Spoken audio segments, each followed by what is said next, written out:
परभणीत भारतरत्न डॉक्टर बाबासाहेब आंबेडकर यांच्या पुतळ्यासमोर संविधानाची जी प्रत आहे त्या शिल्पाची तोडफोड झाल्यानंतर परभणीत हिंसाचार झाला। सोमनाथ सूर्यवंशी या आंदोलकाचा न्यायालयीन कोठडीत मृत्यू झाला। त्या संदर्भात आज विधानसभेत मुख्यमंत्री देवेंद्र फडणवीस यांनी न्यायालयीन कोठडीत नेमकं काय झालं, कशामुळे मृत्यू झाला तो सगळा घटनाक्रम सांगितला।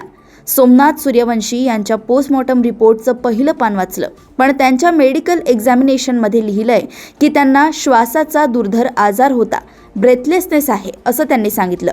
परंतु यावर आता जितेंद्र आव्हाड यांनी भाष्य केलंय। आव्हाड म्हणाले आहेत की सूर्यवंशी यांच्या कुटुंबियांशी संपर्क करण्यात आला। कुटुंबियांनी सांगितलंय की सूर्यवंशी यांना कुठलाही आजार नव्हता। सूर्यवंशीचा मृत्यू लपवण्यासाठी आणि पोलिसांचा अतिरेक दाबवण्यासाठी मुख्यमंत्र्यांनी आज उत्तर दिलंय, हे अत्यंत दुर्दैवी आहे असंही आव्हाड म्हणाले आहे। सूर्यवंशीच्या नातेवाईकांचा संपर्क झाला, त्यांनी सांगितलं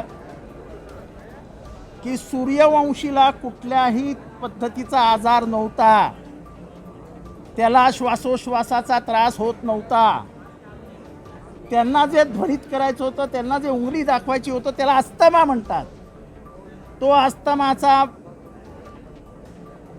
त्याला होऊन ते आजारी होते असं कुठलंही सत्य नाही असं त्याचे घरचे सांगतायत।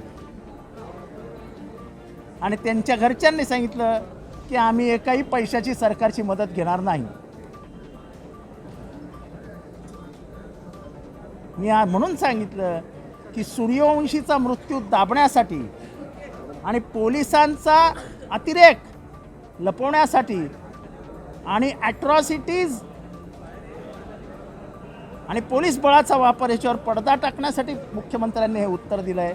दुर्दैवी आहे की मुख्यमंत्रीसुद्धा कुठल्या घराचे मुलगा आहे तो, अशा जर पोलिसांच्या हातातनं आणि अशा जर वाल्मिक कराड गँगच्या हातनं हत्या व्हायला लागल्या आणि सभागृहात त्यांना प्रोटेक्शन मिळायला लागलं तर या समाजाचं काय खरं नाही।